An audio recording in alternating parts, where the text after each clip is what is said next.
How to log into your CareCredit card account. So first thing first, let's open any of the browser, and now you need to search for the CareCredit card login in Google.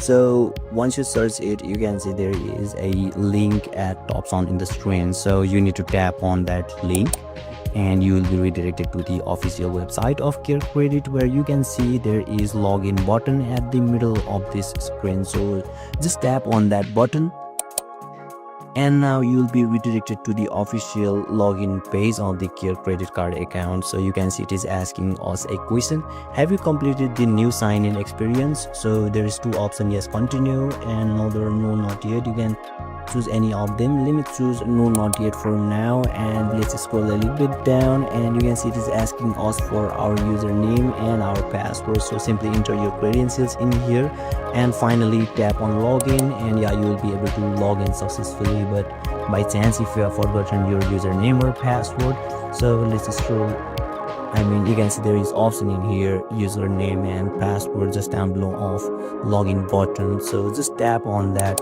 option and you need to complete few more formalities, and once you verify yourself, you will be able to log in successfully. So basically this is how, and this is the process to log into your CareCredit card account. And if you still encounter any issue during this process, feel free to leave a comment and I'll be happy to assist you.